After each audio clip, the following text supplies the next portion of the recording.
parlement des étudiants. Honorable Président, honorables membres du bureau, chers collègues, distingués invités à vos titres de qualité respectifs, un seul point à l'ordre du jour.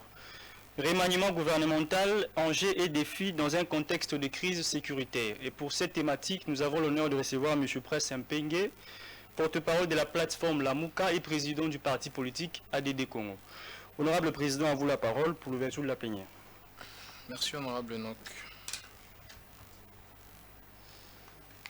Honorables parlementaires, distingués invités, chers collègues, nous déclarons ouverte la plénière du Parlement d'étudiants de ces jours. Comme annoncé, nous avons un invité détail pour cette plénière, M. Prince Mpenge, qui n'est plus à présenter. Avec lui, nous allons échanger sur le tout récent événement politique qui a fait couler beaucoup d'encre et de salive, le remaniement gouvernemental. On va rappeler que le président de la République a annoncé il y a peu la mise en place d'un gouvernement d'union nationale, qui s'en est suivi des consultations auxquelles la Lamuka n'a pas pris part. Quelque temps plus tard, nous avons vu un rapprochement assez inattendu entre Martin Fayulu et Félix Tshisekedi. Tout le monde s'attendait à ce que Martin Fayulu ou ses lieutenants, notamment Prince Mpenge, se trouvent dans ces gouvernements dits de l'union nationale. Mais après ces événements, un remaniement s'est fait. La Lamuka n'est représentée par aucun membre.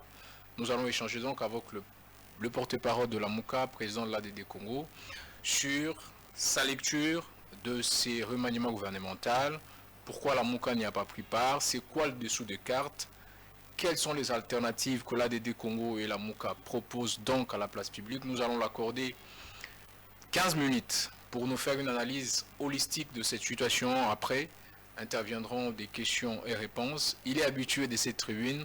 Président Prince Mpenge, vous avez la parole pour votre allocution.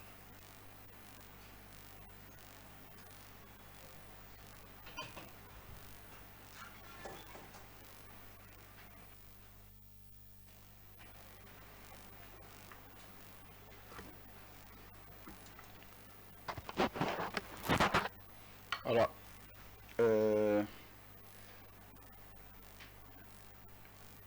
bonjour à tous.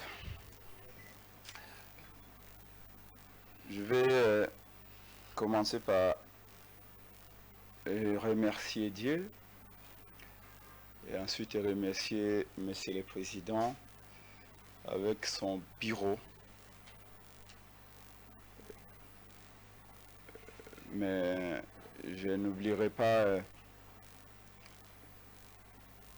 tous les camarades qui sont dans cette salle, camarades parlementaires bien évidemment, et l'équipe de notre parti Action pour la démocratie et le développement au Congo, ADD Congo, qui m'accompagne.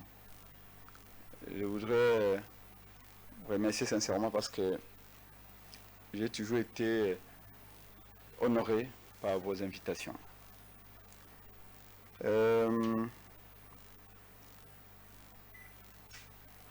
Vous avez dit que je suis appelé pour faire une analyse holistique de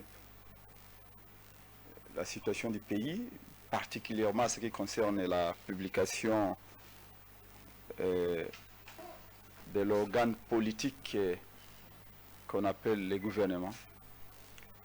Je crois que je n'aurai pas besoin de 15 minutes pour aborder cette question. En tout cas, je dirais d'emblée que sans surprise, nous n'étions pas au gouvernement. Premièrement parce que nous ne sommes pas membres de l'Union sacrée. Deuxièmement, parce qu'il n'y avait pas à ce stade ici des raisons qui puissent justifier notre présence dans l'exécutif national. Et enfin, la démarche que nous avions amorcée au niveau de la coalition Lamuka et au niveau de l'ADD Congo depuis 2 ans et demi, celle d'appeler tous les Congolais à se mettre autour de la table n'avait pas comme objectif de finir au gouvernement, mais plutôt de fédérer les énergies, de mutualiser nos intelligences et de mettre en commun nos forces pour parvenir à empêcher la partition du Congo. Donc, je suis très heureux parce que partout je vais, depuis mon retour au pays le samedi dernier, tous me disent, malgré les brouhaha, malgré le querelle des marchands de tapis que nous entendions à gauche et à droite, malgré les invectives, les supputations, les traquenards et les magouilles de certains, la volonté manifeste de certains à salir notre image, nous, la population, nous connaissons la nature de votre combat. On ne s'attendait pas à vous voir au gouvernement, surtout pas dans ces conditions ici.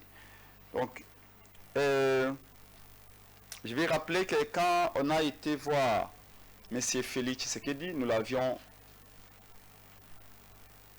répété à maintes fois que cette rencontre de la première minute jusqu'à la dernière minute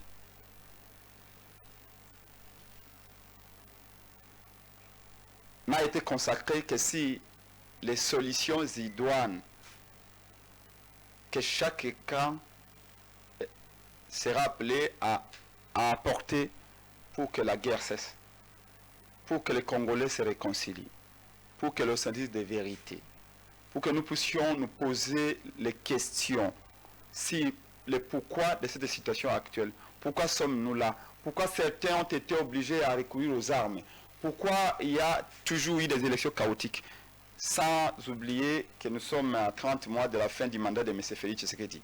Donc, toutes les questions tournaient autour de ça. Et même quand nous sortions de la présidence, certains journalistes qui voulaient creuser davantage avaient posé la question de savoir, vous aviez abordé quel sujet? Nous étions très clairs. De tous les sujets abordés, il n'y a eu aucun sujet en rapport avec les gouvernements.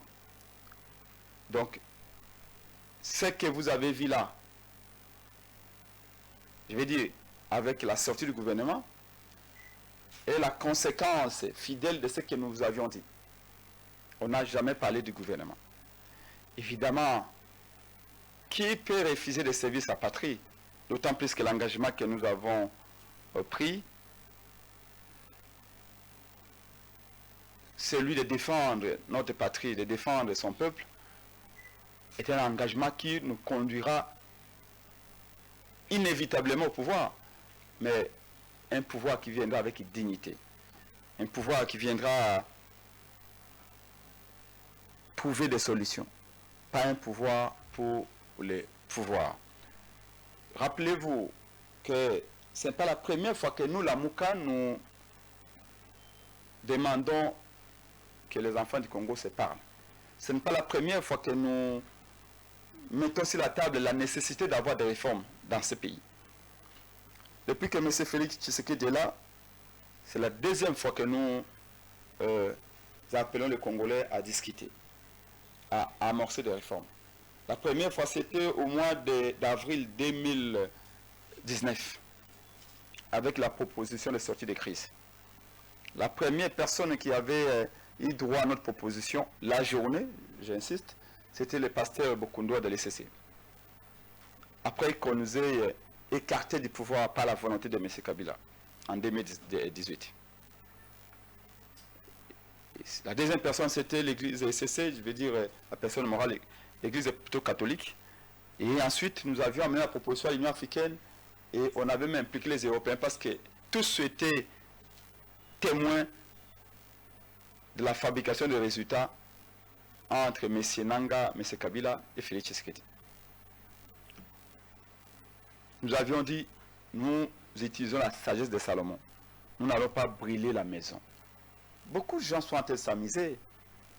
Nanga n'a pas plus de courage que moi pour mener une rébellion. Je peux vous le dire, je suis plus courageux que Nanga pour mener une rébellion et arriver jusqu'à Kinshasa.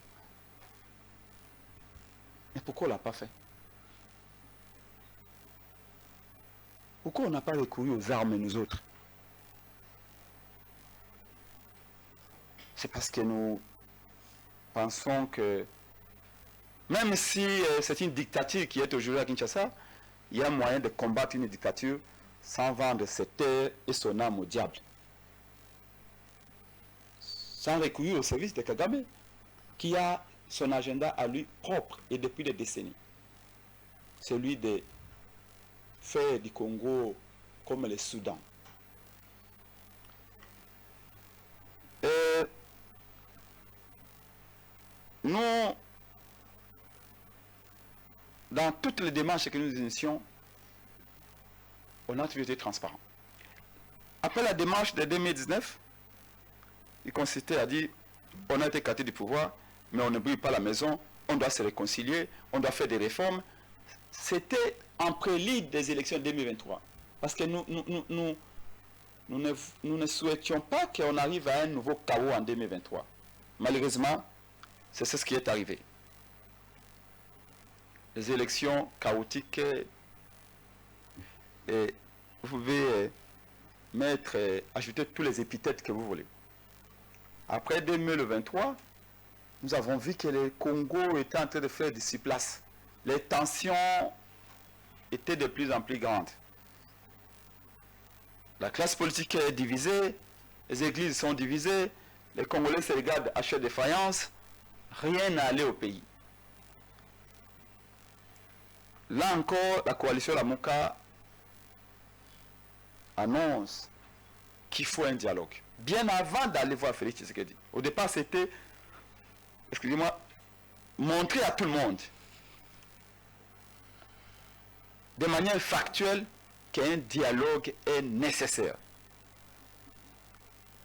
Je me rappelle, encore une fois, je l'avais souligné par le passé, que nous étions aux États-Unis quand M. Félix Tshisekedi avait dit « Tout va bien au pays, il n'y a pas lieu d'avoir un dialogue national ». Alors qu'il y avait déjà des territoires, certains territoires occupés. En ce moment-là, Goma n'était pas encore tombé, Bukavu n'était pas encore non plus entre les mains de Kagame. On avait dit, nous ne répondons pas. Nous croyons foncièrement que le dialogue peut régler beaucoup de choses. Parce que l'armée n'étant pas en mesure de mettre fin à cette guerre, la diplomatie n'étant pas en mesure de mettre fin à cette guerre, si ce n'est de changer les choses de manière en tout cas négligeable, une impulsion au niveau national peut changer les choses. Et là encore, c'est une conviction que nous avons qu'un Congo fort est avant tout un Congo réconcilié. Dans cette quête de la réconciliation, nous allons encore décider, malgré qu'on avait entendu depuis New Jersey où nous étions aux États-Unis, que Félix Tshisekedi dit qu'il n'y a pas de dialogue. Les mêmes personnes, certaines personnes qui aujourd'hui encore sont en train de vilipender Fayulu, avaient pris la parole pour dire, voilà, Fayulu est humilié, il demande un dialogue pour avoir un petit poste. Félix a dit qu'il n'y a pas lieu d'avoir un dialogue. Nous avons dit, nous ne prenons pas personnellement, c'est pour la patrie que nous proposons un dialogue. Et on a continué jusqu'au point où on a dit, parce qu'on a l'impression que certains ne comprennent toujours pas, certains ne voient pas que le danger qui est là est un danger existentiel, nous irons le voir lui-même secouer les cocotiers. On est allé le voir, on lui a expliqué la situation, on est rentré, il a raconté les évêques, et on attend les dialogues. Maintenant, pour finir, ils sont un gouvernement. Ce n'est pas une question qui m'est posée, mais je me permets de répondre à celle-là que je me pose moi-même et pour laquelle je donne aussi la réponse. Au nom, venez entrer. On a dit, travailler pour la République, pour nous, c'est une passion. Mais entrer au gouvernement à ce moment-là, c'est pour résoudre quel problème? Parce que nous, on s'est engagé en politique pour trouver des solutions aux problèmes des Congolais. Notre présence dans l'exécutif national, c'est pour résoudre quel problème. Alors que les dialogues que nous demandons, c'est pour mettre fin aux tensions qui fragilisent l'unité, qui fragilisent la cohésion et qui donnent la possibilité à Kagame de manipuler certains d'entre nous. C'est pour cela que nous avons dit merci, mais nous ne sommes pas preneurs. Et je chute par là en disant, la question qui m'a été posée, savoir pourquoi on n'y est pas, eh bien, je crois que vous-même vous connaissez la réponse.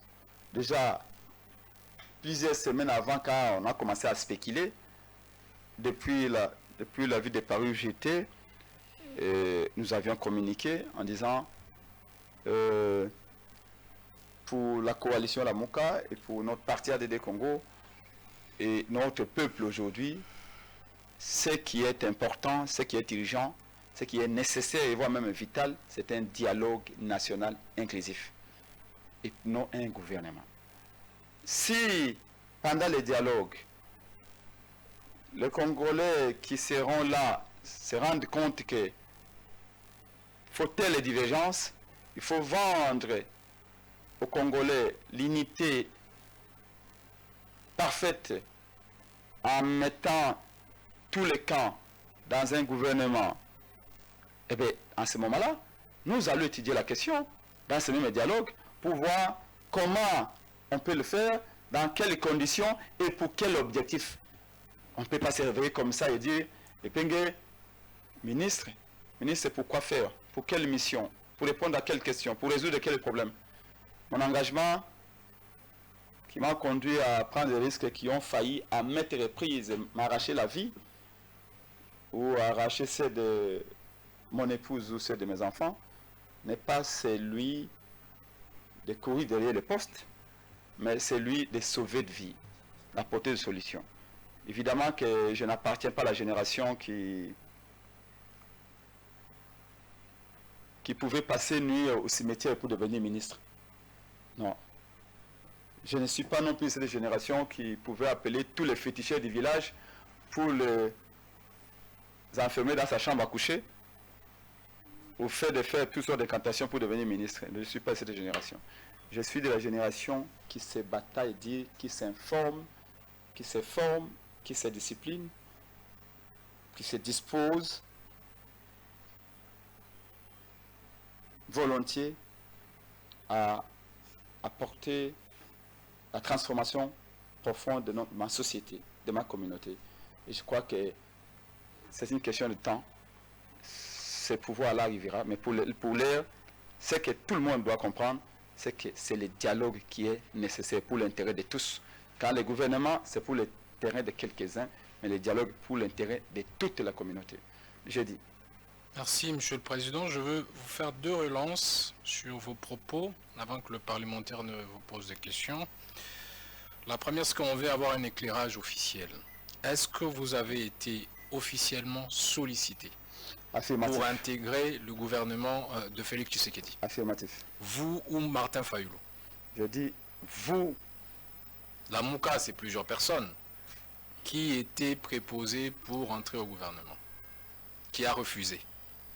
Je vous ai dit que nous, comme Lamuka, on a été sollicité d'intégrer l'exécutif national actuel pour faire d'y apporter notre contribution. Et nous avons dit non, la priorité aujourd'hui est un dialogue national inclusif.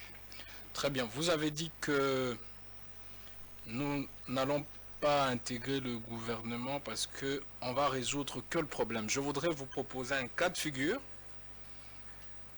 qui est le suivant. Je prends un cas de figure où Fayulu accepte d'intégrer le gouvernement. Il demande à Tshisekedi de lui donner la primature. Et il lui propose l'excuse légale Prince Epenge comme de ministre dans le gouvernement, au poste qui conviendrait. La mission de ces gouvernements-là, avec tous les autres membres, est essentiellement déconduire le pays au dialogue. Ces cas de figure, la Mouka ne l'a pas analysé comme tel ou on n'a pas proposé à Martin Fayulu de prendre la primature. Je ne sais pas si vous avez grandi au village, mais moi si. Je suis en Amongo. Et quand nous étions petits, on disait toujours qu'un lion, pour être appelé lion, il ne devait pas être dans une forme de cage. Sinon, avec ses crocs et ses griffes, il ne peut rien faire. Un lion qui a liberté peut être appelé lion. Mais un lion en cage n'est pas un lion.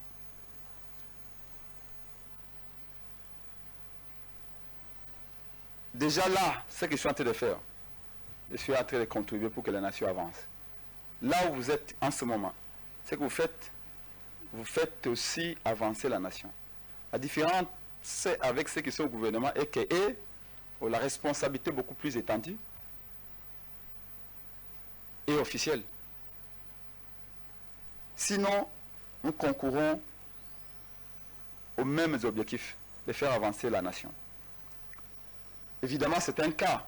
Donc, avec des si, nous pouvons faire de ce pays l'Allemagne d'Afrique, effectivement. Mais venons-en aux faits et au contexte actuel. La condition sine qua non pour qu'on réussisse quoi que ce soit est d'abord qu'on se mette d'accord sur ce que nous devons faire et que toutes les intelligences soient mises à contribution. Prince Epenge et Martin Fayulu, nous sommes de l'opposition, nous sommes des Congolais, nous sommes intelligents. Mais le Congo, il n'y a pas que Fayulu, il n'y a pas que Epenge. C'est de cette manière-là que nous concevons les choses. Le Congo, c'est aussi Moïse Katumbi. Et il a une contribution à apporter. Le Congo, c'est aussi ceux qui sont, même dans cette salle, qui ne sont pas connus, mais qui ont une contribution à apporter. On est sur un cas pour la Mouka tout court. Mais je vous ai dit que pour la Mouka, la diversité est une opportunité. Il faut savoir l'exploiter. Donc, les dialogues pour aboutir à cette réconciliation que tous demandent est nécessaire. L'objectif que nous voulons atteindre, nous pensons que nous l'atteindrons mieux en étant avec les autres. Très bien. Alors, pour finir, vous savez, vous l'avez évoqué, les gens sont prêts à tuer pour intégrer le gouvernement. D'autres cherchent de fétichères, veillent, prient. Ils ont fait des campagnes pour intégrer le gouvernement, certains pour se maintenir. Comment Prince Epenge, face à une telle opportunité, se résigne, sachant que Martin Fayulu semble vous amener dans une logique des refus. Aux élections de 2023, il a interdit. Mieux, la coalition a refusé d'aller aux élections. À quelques jours des échéances électorales, Martin Fayulu postule. Vous n'avez pas postulé. Martin Fayulu se rébuffe, il participe aux élections. Aujourd'hui, il vous amène dans une logique, n'intégrez pas le gouvernement, attendez le dialogue. Sachant que ceux de votre génération se battent pour intégrer le gouvernement. Vous avez l'opportunité, vous refusez. Est-ce que vous êtes conscient de ces faits ou vous refusez en âme et conscience?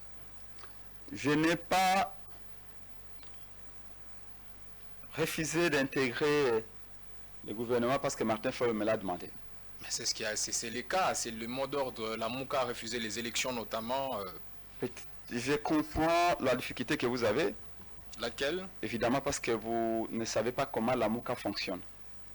La Mouka a un présidium où moi, président d'un parti politique, je siège.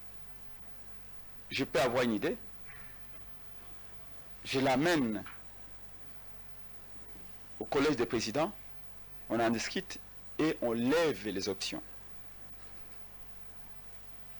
Ce n'est pas une forme d'autocratie, la Mouka. La liberté des temps au sein de la Mouka est souhaitée et même encouragée. Les refus est en rapport avec mes convictions profondes. Peut-être que vous ne le savez pas, ce n'est pas la première fois qu'on me sollicite dans tout gouvernement. Je ne suis pas né de la dernière pluie. Toute cette élite politique-là que vous voyez aujourd'hui, je veux dire, la génération de mon aîné Félix Tshisekedi et les autres, tous j'ai été avec eux depuis des années. Donc, c'est une question de conviction, c'est une question de principe. Si j'étais convaincu par la démarche qui, selon mon entendement, est partiale, je serais entré. Mais dès le moment où je crois profondément à la nécessité de mettre en commun nos valeurs, d'entendre tout le monde pour sortir de manière définitive de la crise, j'ai dit merci, mais je ne vois pas d'opportunité. Donc, ce n'est pas Fayoulou. Même si il a dit non, comme l'idée politique de notre groupe, au nom de la discipline de parti, parce que dans un parti politique, il y a une discipline. Quand vous levez les options, vous ne pouvez pas vous comporter en rebelle. Mais au premier degré, celui de la Mouka, comme au deuxième degré, qui est celui de la DD Congo, la réponse a été non. Pendant que j'étais à l'extérieur, les militants, les cadres de la DD Congo qui sont là, ils peuvent le témoigner, étaient en réunion, la majorité avait voté pour que nous puissions continuer la lutte aux côtés du peuple qui souffre et que nous travaillons pour montrer à Félix Tshisekedi la nécessité de ces dialogues-là pour sauver l'intégrité de notre territoire. Merci beaucoup, Monsieur le Président. Vous pouvez prendre place. On va prendre les questions de parlementaires.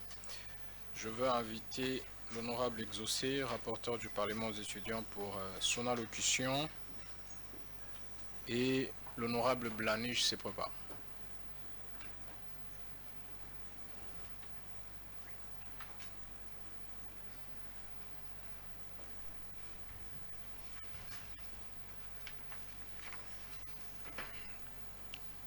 Honorable Président, honorables membres du bureau, distingués collègues parlementaires, la Mouka appelle au dialogue. Mais le dialogue se tient actuellement à Doha. Et après Doha, il ne s'agira plus d'une réconciliation nationale. Honorable Président, ma première question. La Mouka est-elle pleinement impliquée dans ces discussions à Doha? Car, chers collègues, dans les dialogues en cours, la FCM23 revendique la gestion des deux Kivu, dont ils occupent déjà les territoires stratégiques. Ils exigent la libération de leurs prétendus prisonniers, pourtant poursuivis conformément à la loi mise en place.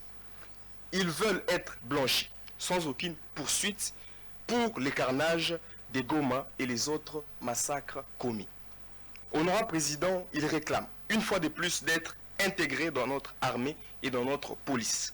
Voilà les véritables enjeux du dialogue. Quelle est la position de la Mouka et l'ADD Congo face à ces revendications?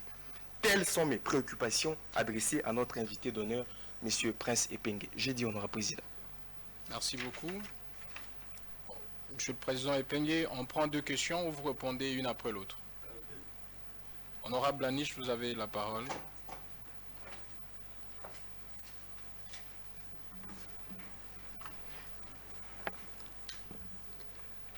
Honorable Président, honorables membres du bureau, chers collègues parlementaires, chers invités. Au sujet du récent remaniement gouvernemental, j'ai deux questions simples pour notre invité. Sur une échelle de 1 à 10, quelle note attribuez-vous au président de la République pour son choix de son équipe gouvernementale? Et si la note est inférieure à la moyenne, quels sont, selon vous, les ministres qui ne devraient pas figurer dans ce gouvernement? Nous avons dit. Merci beaucoup, Monsieur le Président. Vous avez la parole pour rencontrer les deux parlementaires. La première question parle de revendication de rebelles à Doha. Quelle est la position de la Mouka? Parce que c'est aussi un début de dialogue affirme l'honorable rapporteur. Vous avez la parole pour vos réponses. Voilà. Notre ami voudrait savoir quelle est la position des... Non, d'abord, est-ce que la MOUCA est impliquée dans ce qui s'est fait à Doha? La réponse est non. La réponse est non, parce que Doha est un cadre qui prend en compte essentiellement la dimension de ceux qui ont pris les armes, de M23 pour le dire clairement. Nous ne sommes ni des putschistes, ni des révolutionnaires. En tout cas, dans cet instant, nous réclamons un dialogue. Peut-être que quand toutes les solutions seront épuisées, nous verrons si la révolution sera nécessaire pour déraciner les mal qui apparemment risquent de ronger toutes les fondations de la République. Mais pour l'instant, nous croyons encore que ceux qui sont au pouvoir, comme nous les appelons des frères, ils vont nous écouter. Ils vont voir la nécessité qu'il y ait échange entre les Congolais. Quant à leurs revendications, vous savez que je ne cache rien, je n'ai jamais fait mystère de mes convictions. Il faut dire que certaines revendications du M23 semblent venir tout droit de Kigali. Ça n'engage que mon partenaire du Congo. Cette affaire de fédéralisme que Nanga brandit partout où il passe étonne plus d'un. Nanga était avec une ici à Kinshasa. Moi, quand je le voyais un pacifiste. Je le voyais un pacifiste, un homme assez posé. Jamais quelqu'un pouvait soupçonner que Nanga pouvait même être dans les rats de Mobondo ici. La question est de savoir qu'est-ce qui a fait qu'aujourd'hui Nanga prenne les armes et comme revendication, non, nous revendiquons le fédéralisme. Parce qu'ils pensent que la gabegie financière, les détournements des millions qu'on a constatés dans les régimes de M. Félix Tshisekedi d'ici est lié à la forme de l'État. Même si nous étions aveugles,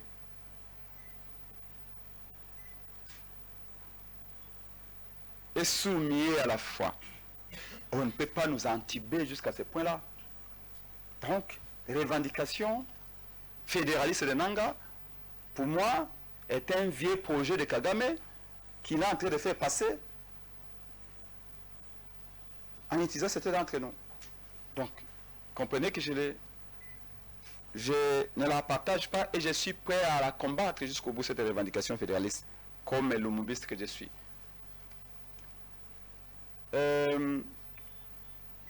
Quand vous écoutez certaines revendications, certaines revendications sont été une forme de vernis identitaire. Au nom, certains Congolais sont stigmatisés, certaines ethnies sont minoritaires, il faut qu'elles soient protégées. La Constitution garantit la liberté à tous les Congolais, la Constitution garantit la sécurité à tous les Congolais. C'est vrai que les manquements à la sécurité des Congolais ne sont pas qu'au niveau du Kivu. À l'Équateur, au Mobondo, ici, n'en parlons même pas. Au Kassai, on a vu des massacres se commettre parce que l'État avait failli à sa mission de protéger tous les Congolais. Donc, c'est une revendication, je ne les partage pas.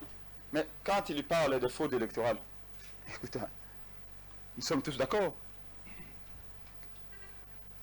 que les chaos que M. Félix Tshisekedi a provoqué en 2023 aux élections ici, même lui, je pense que là où il était, il ne pouvait pas en être fier. Kabila nous a organisé des élections chaotiques à chaque fois. Mais ce qu'on avait vu en 2023 avait atteint des proportions qui qui faisaient de nous vraiment des gens presque des sous-hommes. Il n'y avait pas de gêne, il n'y avait même pas de calcul. C'était faisons ce que nous allons faire, faisons tout ce que vous voulez, faites. De toute façon, ils ne feront rien. Donc c'était presque dans une logique d'ici à boire, la caravane passe. De toute façon, ils ne feront rien, trichons. Ça, si Nanga parle de fraude électorale, je suis d'accord avec lui. Ce n'est pas une bonne chose. Et les fraudes électorales risquent d'être la cause des prochaines guerres dans ce pays. Parce que c'est toujours par là que Kagame passe. Il faut qu'il y ait un groupe de Congolais qui soit frustré pour que Kagame puisse trouver un moyen d'entrer. Voilà qui justifie la nécessité de se réconcilier. Parce que si entre nous nous entendons, si ceux qui sont au pouvoir respectent ceux qui sont dans l'opposition, parce que l'opposition est une institution, l'opposition contribue efficacement à ce que la trajectoire de l'action gouvernementale soit réorientée.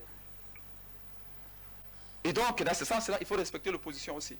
Donc, dans les revendications, il y en a qui peuvent être tenables, mais certains, celles d'ailleurs qui sont les plus valorisées par Nanga, ce sont des revendications qu'aucun Congolais digne de ce nom ne sera accepté. Voilà, et à ce niveau-là, c'est que je peux vous répondre. Alors, la deuxième question, c'était comment je vois... La cote que je dois donner, c'est ça? Oui, combien vous donnez sur 10 au casting du gouvernement Simunade? Je ne vais pas m'hazarder à cet exercice-là. Parce que vous me diriez, vous savez, on a composé une équipe, alors qu'ils n'ont même pas encore porté de varèse, que vous commencez à dire à Yé, à Zane et Fouter. Donc, on dit que un excellent maçon, c'est au pied du mur qu'on peut savoir ou pouvoir le juger en temps de voir. Mais d'emblée, comme disait Albert Einstein, quand vous faites les choses de la même manière, dans les mêmes conditions, n'entendez pas à ce que nous puissions manger demain. N'entendez pas à ce qu'on puisse avoir l'électricité demain. Ce matin même, dans les quartiers où vous êtes ici, les militaires qui sont ici en dolo, qu'on a mis en dolo, à qui on a donné des armes sans donner à manger ni salaire, sont en train de rassonner tout le monde. Hier, un Indien qui est mon voisin ici on lui a tout arraché à 20 h ici à l'Imité Première. Espérons que ce gouvernement viendra payer ces militaires qui sont en dolo, si tous les délocaliser d'ici parce qu'ils n'ont rien à foutre ici, et les cantonner dans un endroit requis pour les payer, les nourrir, les former. Je ne peux pas comprendre que les militaires se promènent dans des avenues avec des armes, avec des motos pour braquer tout le monde. 3 braquages, 6, tout près de Moïse Mbila, en 3 jours. En 3 jours. J'espère que le nouveau gouvernement viendra résoudre toutes ces questions, que ces embouteillages interminables ici, ils vont mettre fin. Et sachez que nous sommes opposants. Très souvent, il y a des confusions. Il y a même qui disent, oui, Penge, tu as adouci un peu tes mots, tu es devenu un peu doux. Nous ne souhaitons, et on n'a jamais souhaité, même que Kabila a son temps qu'il échoue.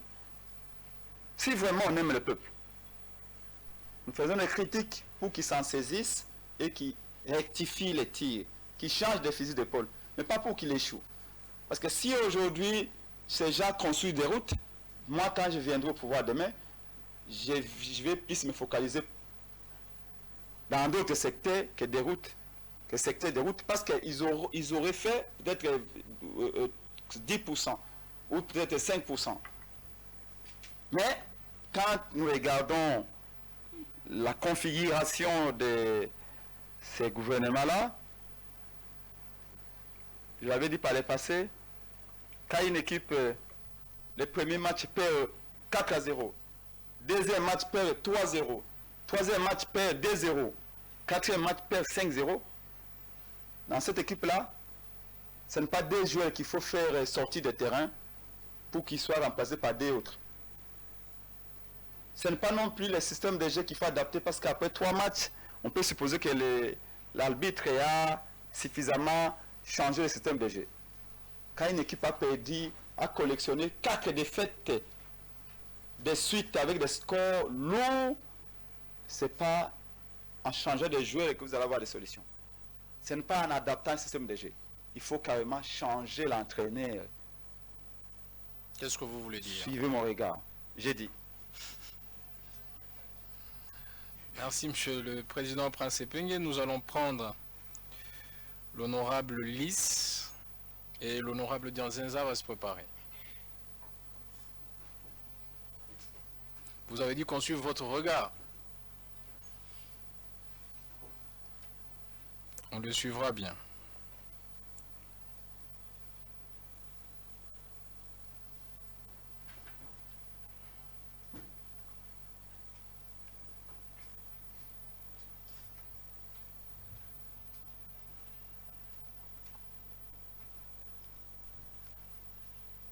Honorable Président, honorable membre du bureau, chers collègues.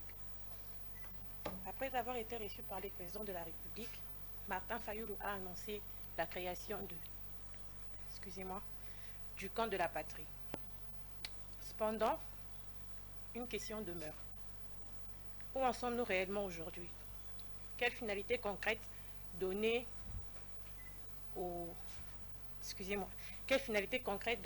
à ces multiples audiences accordées aux personnalités sociopolitiques de Freedom House?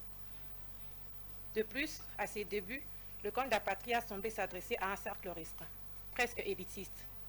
Un cercle des personnalités triées sur le volet. Pourquoi ce choix? Pourquoi ne pas en faire une véritable campagne nationale? Pourquoi ne pas privilégier des activités des masses afin de mobiliser la population, plutôt que de restreindre l'initiative à un groupe privilégié? J'ai dit. Merci, honorable Lys. On va prendre l'honorable Dianzenza pour la deuxième question.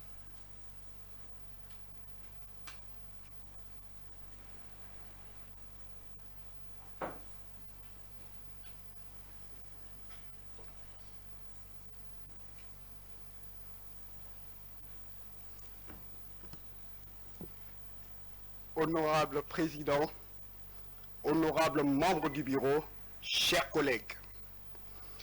Une question simple. Lamouka est-il encore dans l'opposition après avoir rencontré le président Félix Tshisekedi et lancé le camp de la patrie? Et pourquoi la présence de la délégation de Fayulu à la rencontre de l'opposition au Sénégal? Et elle est-elle constatée par l'opposition? Je l'ai dit. Merci, honorable Dianzenza. On va prendre peut-être pour finir l'honorable Miradi.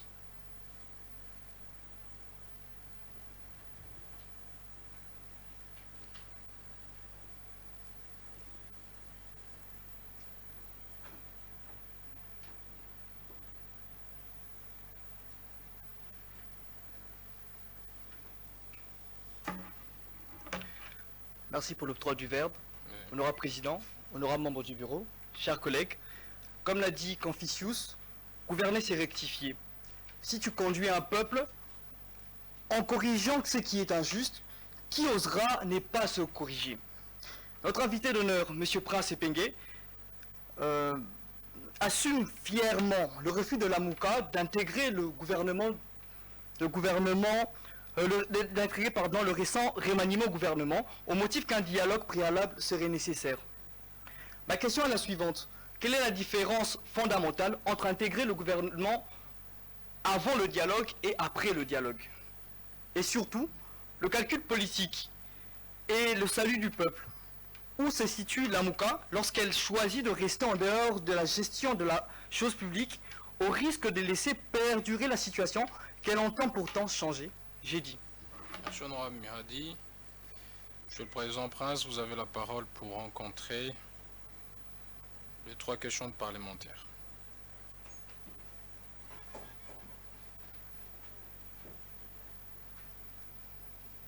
Voilà, merci beaucoup. Ce sont des questions pertinentes et je vais m'exercer à pouvoir rencontrer les collègues qui ont soif d'avoir des réponses adaptées. Alors, les camps de la patrie, où en sommes-nous? Pourquoi est-ce qu'il n'y a que des réunions avec l'élite?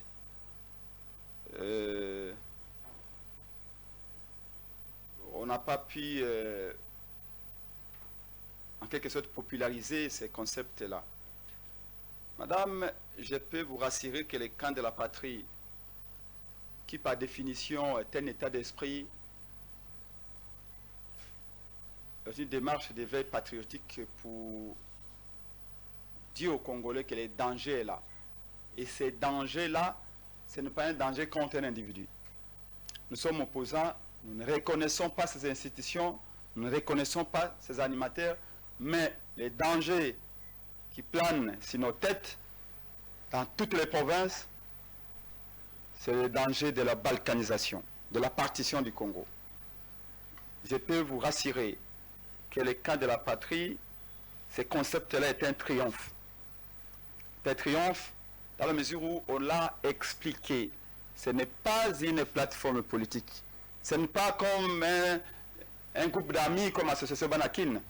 Il s'agit de dire aux Congolais, même si on se bat, même si nous nous chamaillons entre nous, même si nous contestons le régime, voyons le danger.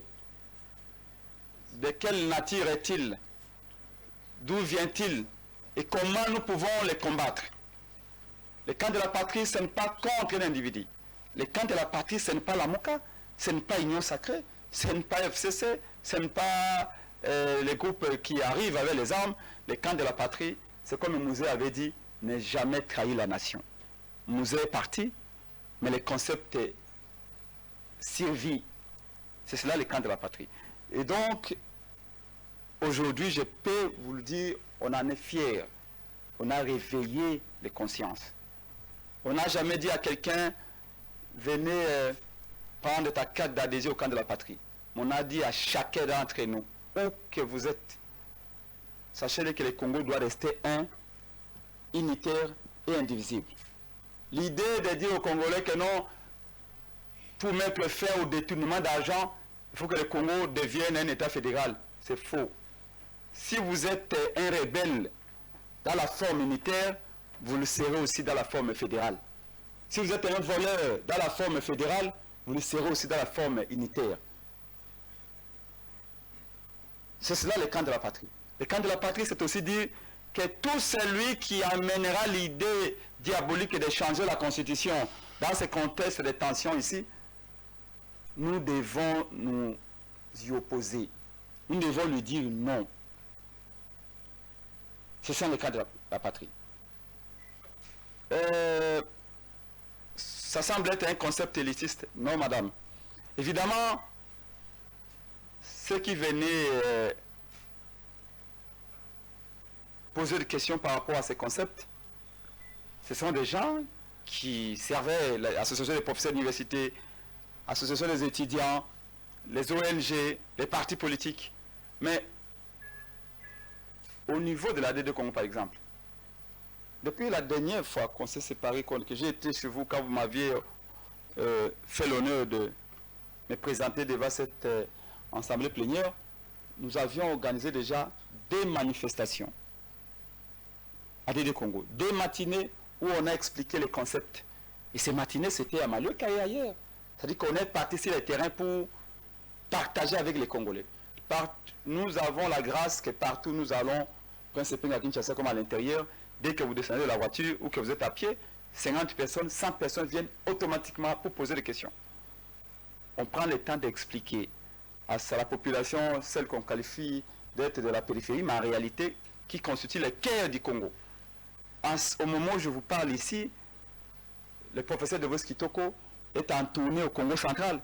Déjà des meetings tenus, toujours pour expliquer la nécessité que tous les Congolais puissent réfléchir de cette façon-là.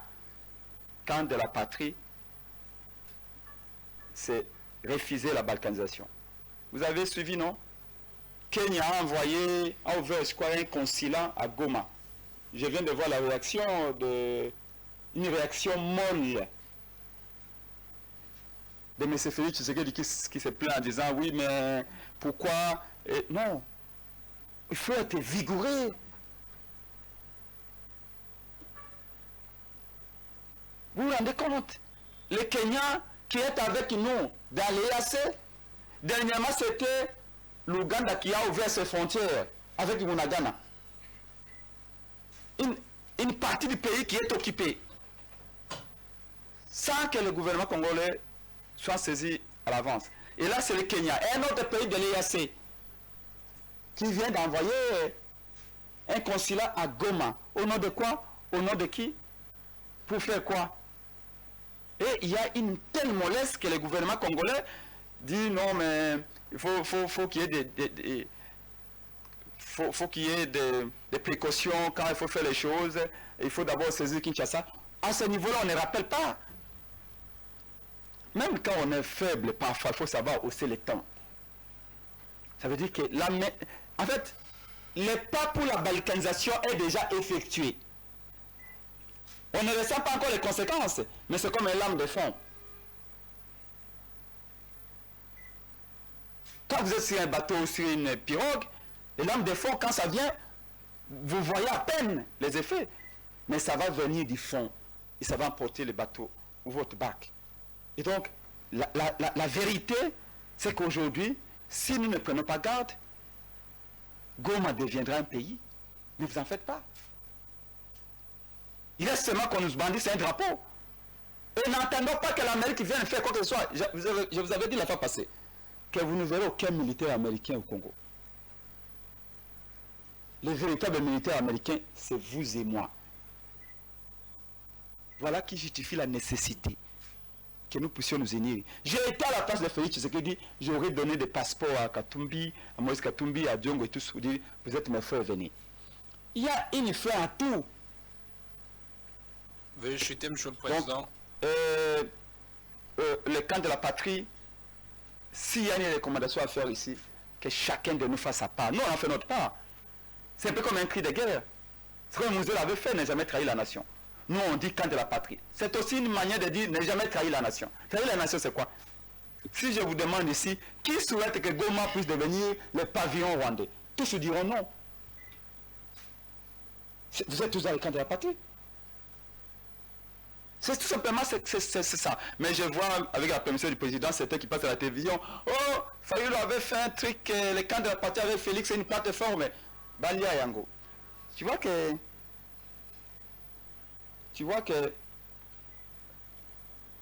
Monsieur le Président, je ne suis pas pasteur, mais il y a un passage de la Bible qui dit que quand on a été enfant, nous faisions des choses comme des enfants. Mais quand on devient adulte, réfléchissons comme des adultes. L'essentiel des questions de forme, allons au fond. Alors, la dernière question à 10 secondes, c'est que la différence entre, nous disons, enfin, ça c'est lui qui dit, nous on n'a jamais dit ça. Nulle part où on dit que nous entendons les dialogues et puis on entrera. Non.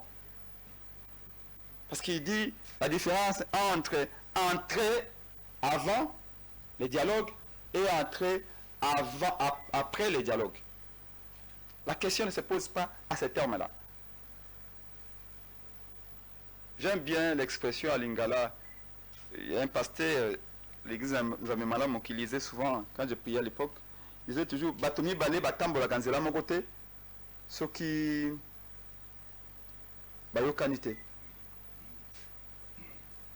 Les dialogues, c'est pour mettre des bornes.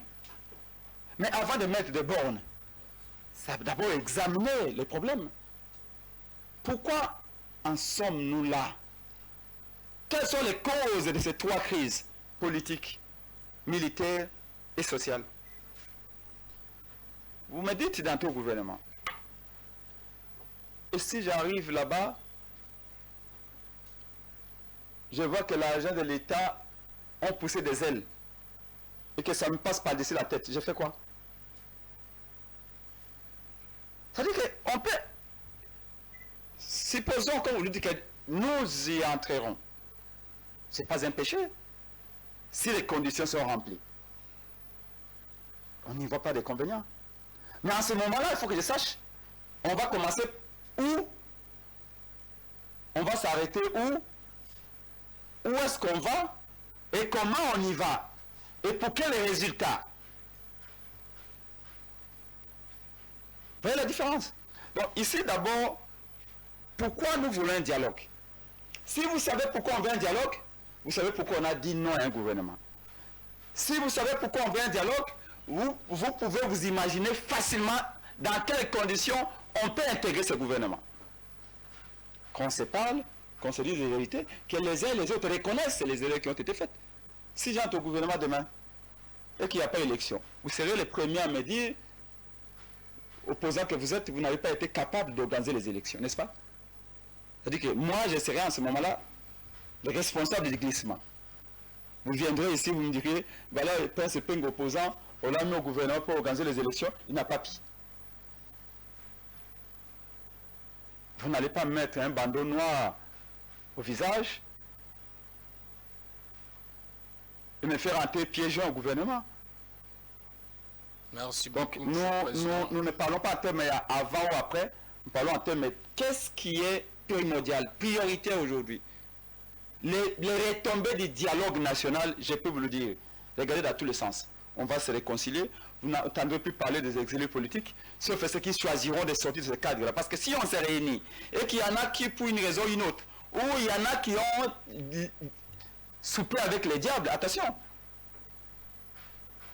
Le président n'aime pas que je cite les artistes et musiciens, mais je vais citer quand même, et j'aime toujours Ouéla, parce que lui, il a une intelligence pratique. Il y a une chanson, il dit « Oh, il y a qui bloque en bois ». Beaucoup bakisa loko alobra nasima. Biso to bakisa comment? Yo mo bakisa. Boulodok nasima, c'est ça. Si on y a qui bloque Kagame. Mais même s'il y a un dialogue ici, on se demande pardon, il y en a qui ne viendront pas. Parce qu'il a l'accord de coup. En ce moment, la nation constatera qu'il y en a au Balié bloc en bois et Kagame outi Kabangote. Mais moi, on a les blocs en Il y a Fayoulou. Non. Non. Moi et Martin Fayoulou, nous sommes alliés. Ah, ok. Donc, nous sommes des partenaires politiques. On a un certain nombre de valeurs ensemble. Et parce qu'il croit à ces valeurs, moi j'y crois également, nous sommes ensemble. Merci beaucoup. Si ces valeurs s'étiolent, on ne pourra plus être ensemble. Donc, c'est un tandem de raisons. Et un tandem politique véritablement objectif, qui n'a pas commencé avec moi, qui a commencé avec le premier président de Congo, Pierre-Jacques Chaloupa, de raison mémoire. Et croyez-moi, nous sommes différents. Et certains nous disent, mais comment pouvez-vous passer à côté d'une occasion comme ça? C'est un peu comme poteau est vide, un penalty, et vous l'avez raté. Et là encore, je reviens à un passage de la Bible qui dit que l'homme ne vit pas que du pain. Pour ceux qui prient ici, je vois beaucoup de sœurs ici. Je sais qu'elles le font beaucoup plus que nous. Et vous pouvez ajouter le reste. Merci beaucoup. Merci le président Prince. On va prendre les dernières interventions. Honorable Miché pour votre allocution. Et l'honorable Enoch s'est préparé. 1 minute 30 secondes, chers amis. On va chuter. Honorable Président, honorables membres du bureau, chers collègues, distingués invités en vos titres et qualités. Ousmane Sonko a dit, si vous refusez de faire de la politique, les médiocres vont le faire, décider à votre place de manière médiocre, vous dirigez de façon médiocre et vous n'y pourrez absolument rien. Et maintenant que M. Prince Peng fait de la politique, mais il laisse la place aux autres personnes décider à notre place. Ils vont décider, entre guillemets, de manière médiocre. Et vous, Prince Peng, vous ne pourrez rien. Ma question est la suivante. Qu'adviendra-t-il lorsque le gouvernement Souminois 2 reste tel que, et que les M23 continuent toujours d'occuper illégalement nos territoires? Vous, en tant que Lamouka et ADD Congo, qu'allez-vous faire concrètement? Nous devons continuer à rester sur cette note? Non. Non, honorable président. C'est pourquoi nous pensons que il n'y a pas question de dialogue, il n'y a pas question de gouvernement. Les jeunes vont se prendre en charge. Les dialogues intercongolais de la jeunesse est aussi en marche. Avant cela, nous voulons que le président presse épingle et nous dise ce qu'eux pensent si la situation reste telle que le gouvernement ne change rien, les rebelles continuent toujours d'occuper. Jusqu'à quand? Et vous, la Mouka, vous restez toujours hors du terrain. Qu'est-ce que vous pensez? J'ai dit honorable président. Merci beaucoup, honorable Enoch.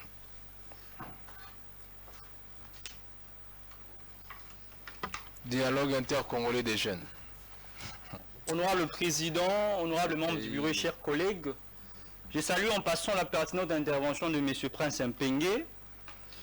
Pour la plateforme Lamouka et votre parti politique ADD Congo, la crise congolaise ne sera résoute que par les dialogues. Je prends la première hypothèse que vous avez énoncée. Pour vous, M. Nanga appliquerait l'agenda caché du Rwanda.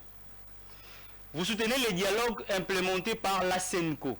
Or, on a vu récemment un prélat catholique en train de bénir le rebelle de l'AFC M23. Comment vous pouvez nous expliquer le fait que vous soutenez un dialogue implémenté par des gens qui bénissent des rebelles qui tuent des Congolais? Première chose. Deuxième chose, je pense que vous avez également suivi avec nous la récente sortie médiatique d'un prélat catholique qui dit clairement que le pacte social est soutenu par certains États de la sous-région qu'ils ont eu à visiter, à l'occurrence le Rwanda, parce qu'ils avaient également visité le Rwanda. Comment expliquer que vous soutenez également des gens ou un dialogue qui est dans une certaine mesure financé indirectement par le Rwanda? Et en fin de compte, pour vous, vous estimez que entrer au gouvernement sous-entend le respect de certaines conditions, à l'occurrence dialoguer pour résorber la crise congolaise. Or, la loi sous l'opposition dit clairement qu'on ne peut être opposant que lorsqu'on ne prend pas part à l'action de l'exécutif. Dans la mesure où vos conditions seraient respectées et que vous entrerez au gouvernement, cesseriez-vous d'être opposant? J'ai dit honorable président. Merci honorable Enoch. Monsieur le Président, vous avez la parole pour répondre à ces deux dernières questions de parlementaires.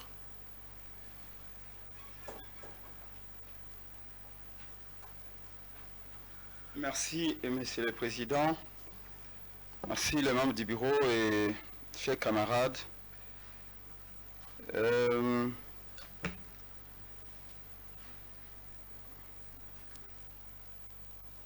En quelque sorte, notre camarade qui a posé la question penserait que nous avons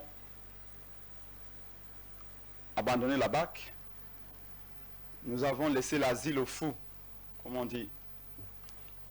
Non, nous n'allons pas abandonner ce peuple. Il n'y aura pas de non-assistance à peuple à danger. Même ce que nous faisons là, moi et vous, c'est une contribution pour que les choses avancent. Croyez-moi. Vos émissions sont suivies par des milliers de gens. Vos réflexions sont partagées par des milliers de gens. Vos réflexions touchent des cœurs. Et probablement suscitent aussi des vocations. Vous êtes en train de planter, mais comme toutes celles ou tous celui qui plante, les fruits de votre dur labeur, vous ne pouvez pas le voir immédiatement. Vous verrez après, les gens viendront témoigner que c'est en vous suivant, vous, Parlement des étudiants, que j'ai été engagé dans tel combat. Donc nous contribuons déjà, indirectement ou directement, à ce que le Congo ne soit pas balkanisé.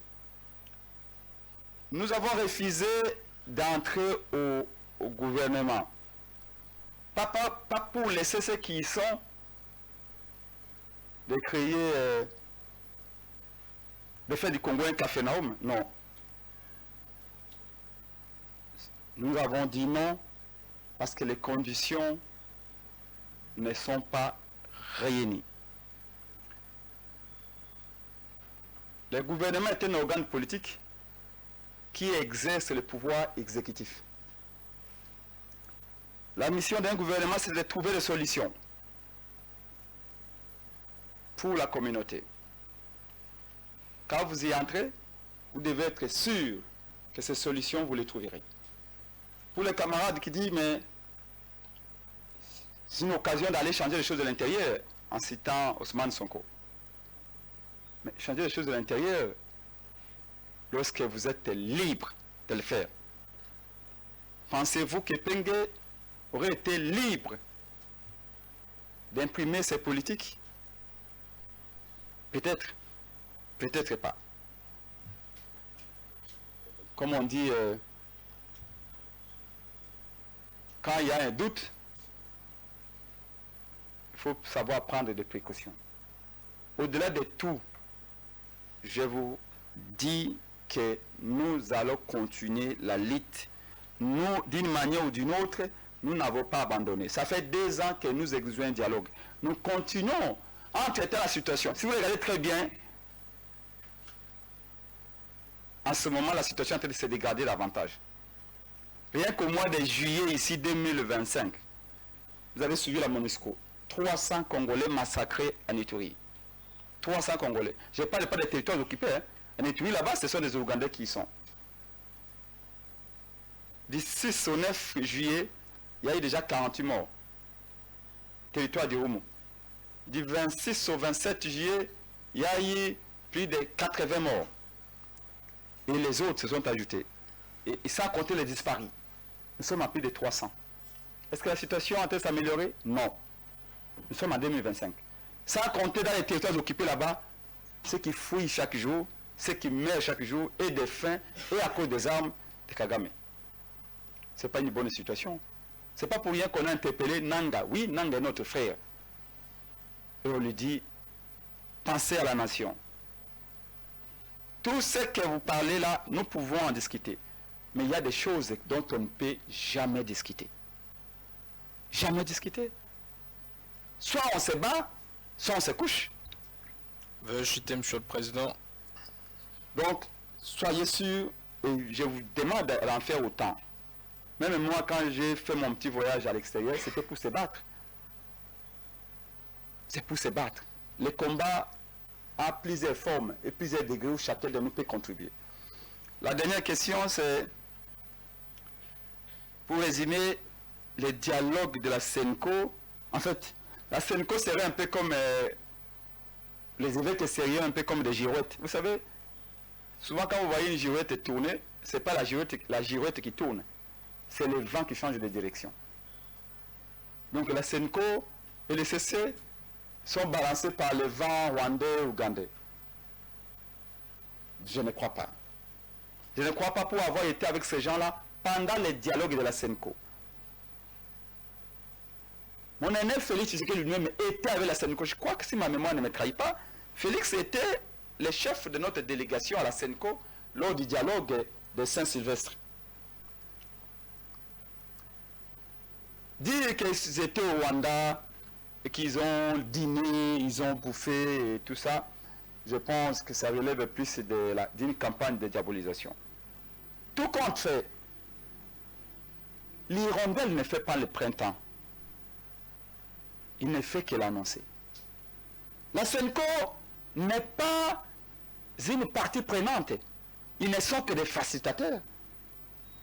Ils ne seront là que pour nous permettre d'amener des papiers et à faire un travail de rédacteur de ce que nous, les acteurs politiques, nous, les parties prenantes et les représentants civils auront dit, auront décidé. Comment pensez-vous que la SENCO peut nous amener nous tous là, peut nous berner nous tous là? Tout d'abord, ça va se passer comment? On arrive là et on dit, Bobo, lui a communion, tout ça, et ça, quoi, mawa. Non! Non! On n'est pas là pour s'agenouiller devant eux. Ce n'est pas une paroisse, ils ne vont pas transformer le dialogue en une paroisse catholique où on viendra manger, c'est pas quoi? Non. Ce ne sont que des facilitateurs. C'est que la délégation de Félix Tshisekedi dira, la délégation de la Mouka dira, la délégation d'ensemble, la délégation, je ne sais pas quelle délégation civile, des jeunes ou de la diaspora, ils prennent note.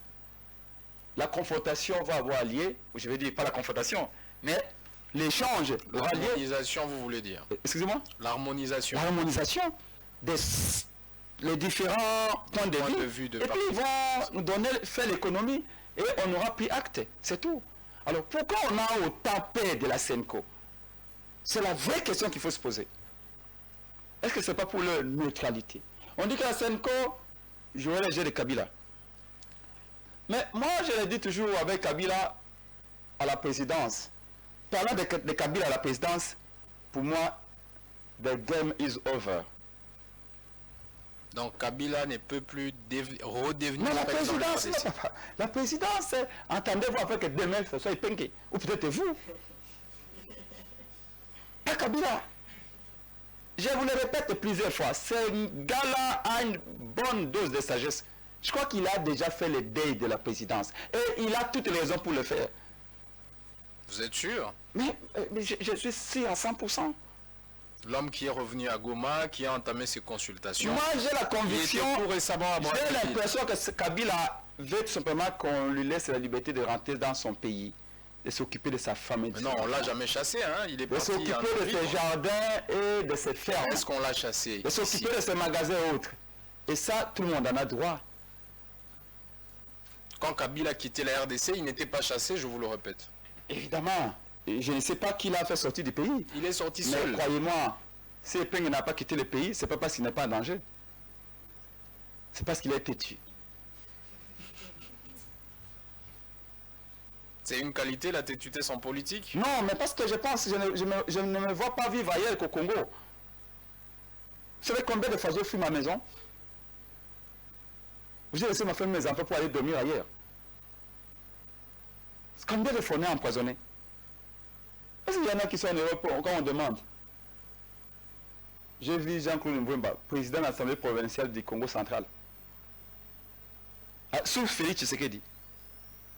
Et quand on l'a éjecté, il prend son avion, il achète de bonnes masses de billets, il arrive là-bas, il dit qu'il est en exil.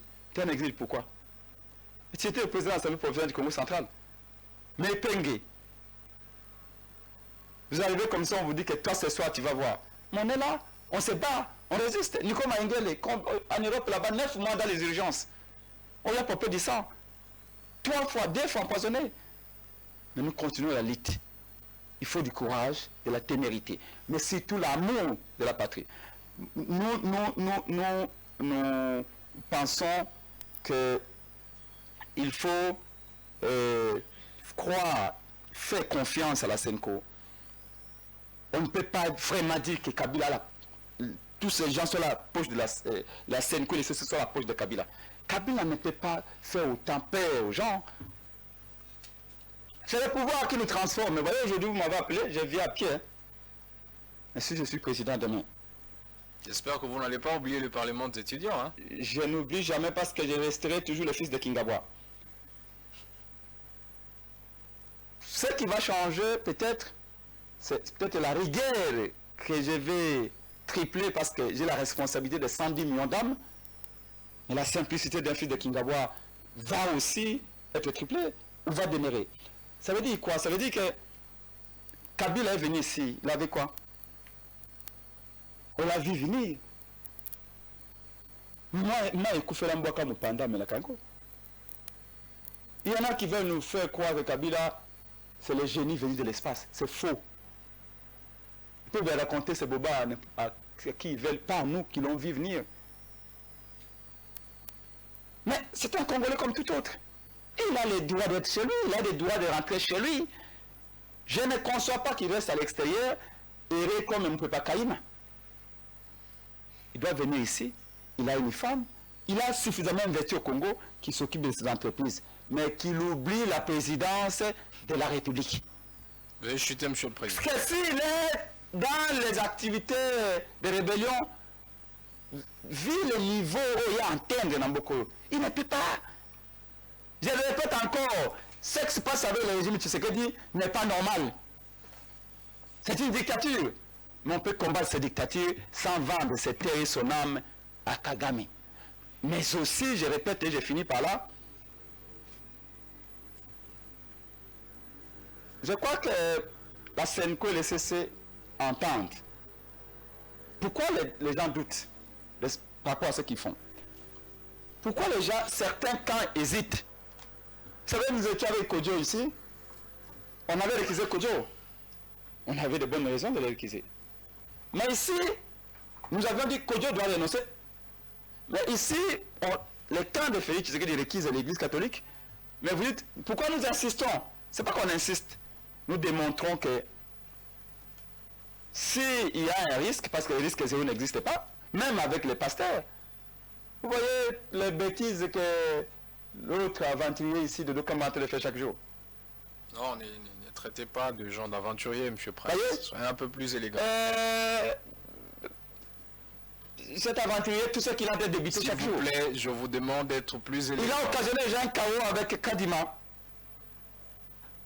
Et il pense que nous, là, on va laisser l'avenir de notre nation entre les mains d'un monsieur comme lui. Nous disons, la Senko et le CC doivent être surveillés. On ne leur donne pas non plus un chèque comme ça. Il y a un minimum, il faut surveiller. Mais au demeurant, nous ne pouvons pas accepter que Kagame puisse téléguider les gens et nous les soutenons.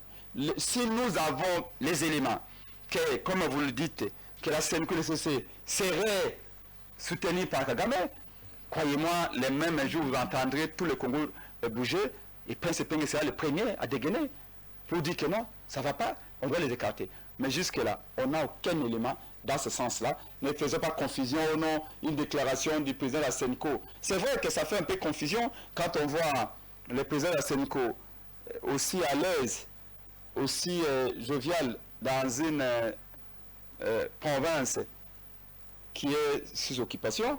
Ça peut peut-être créer les doutes, parce qu'ils doivent tenir compte également des esprits faibles. Nous ne percevons pas les choses de la même manière. Peut-être moi je comprends, je dis, bon, c'est un pasteur, ils étaient au Rwanda, à la conférence des évêques de l'Afrique et de Madagascar, et ensuite une autre conférence des évêques du Congo, Rwanda, Urundi. Combien de Congolais, à la périphérie de Kinshasa, en Bandaka, à Bouende, à Katakokombe, à Lodjat ou à Ngandajika, Bandundu Congo central ou à Goma, qui ont compris pourquoi ils y étaient.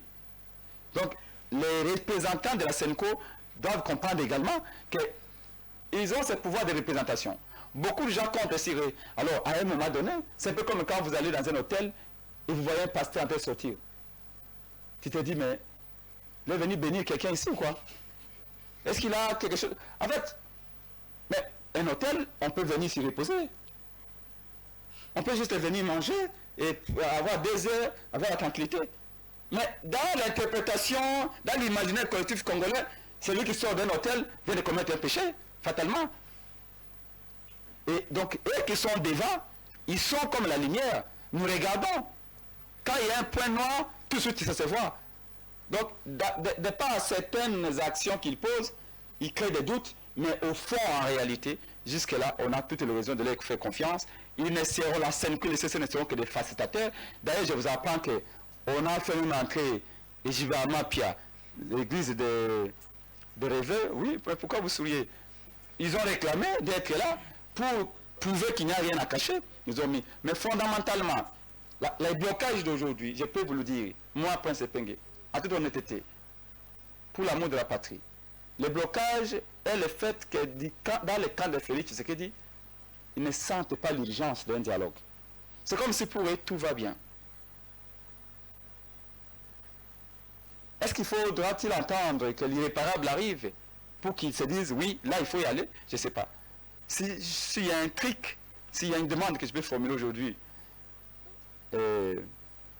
à ceux qui nous suivent, et particulièrement à ceux qui gouvernent la République, même si nous les contestons, c'est parce qu'on aime la patrie que nous avons dit, même si on vous conteste plutôt, on peut changer. Parce qu'il n'y a que ce type d'échange que nous pouvons donner aux Congolais encore la possibilité de rêver. Parce que le rêve n'est plus possible. Vous allez rêver quoi? Parlons des étudiants ici. Mais l'avenir commence à faire peur. Demande aux étudiants combien de faisaient changer de fiancé. Alors, médecine à l'Inikin. Il y en a qui sont, pour certains garçons, 4e fille comme fiancée. Pourquoi? Parce que l'avenir est sombre. Commence à douter. Autrefois, c'était le médecin, demain, l'emploi garanti. Moi, j'ai un secrétaire général, David Kamba, l'enfant d'Équateur, qui est mon secrétaire général du parti.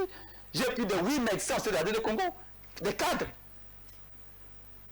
Ils tirent véritablement le diable par la queue. Ben, sinon, pas dans tous les secteurs de la vie nationale, veuillez chuter, Monsieur le Président, veuillez chuter. Les gens opèrent de l'avenir. Donc, quand les gens voient que les Congolais vont se mettre autour de la table, ça donne lieu à la naissance d'un espoir. Dit ben, peut-être qu'ici s'entendent, la guerre va prendre fin. C'est-à-dire que s'ils s'entendent, en 2028, on aura de bonnes élections. Donc, qui dit bonnes élections? Moins de contestations, moins de divisions. S'ils s'entendent, c'est peut qu'il y ait, pourquoi pas, un gouvernement où il y aura déjà compétent. C'est un gouvernement qui va lutter contre la corruption. Merci beaucoup, Monsieur le Président. Parce que le dialogue, j'entends les gens dire oui, le gouvernement de l'Union nationale, partage du pouvoir. Mais ce qu'ils viennent de faire là, c'est quoi? C'est un gouvernement aussi. Parlez plutôt d'un bon gouvernement. Est-ce qu'il y aura un bon gouvernement? Craignez un mauvais gouvernement. Mais ne craignez pas un gouvernement de l'Union nationale. J'ai l'impression que les gens craignent plus un gouvernement de l'Union nationale qu'un mauvais gouvernement. Vous va avoir un gouvernement de l'Union nationale, mais un bon gouvernement. Mais le rôle d'un gouvernement, c'est quoi? C'est créer les conditions pour que les entreprises viennent produire des emplois. Et si les gens sont dedans, ce n'est pas un problème. Ce que vous devez craindre, c'est un gouvernement qui vient et qui ne s'occupe que de leur train de vie, de leurs frais de fonctionnement, et non des emplois des parents et des emplois des jeunes que nous sommes. Merci beaucoup. J'ai dit que Dieu vous bénisse. Merci beaucoup, Monsieur le Président. Merci de nous avoir entretenus sur ces sujets. Nous vous remercions une fois de plus parce que vous nous faites toujours honneur de répondre à nos invitations pour des échanges responsables, pour éclairer la nation, la diaspora qui nous suit. Nous vous remercions et déclarons clôturer la plénière du Parlement aux étudiants de ces jours.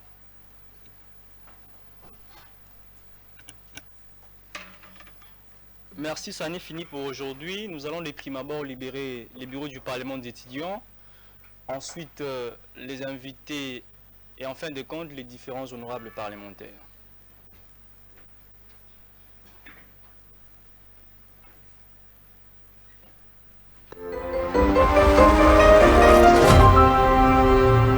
Parlement des étudiants.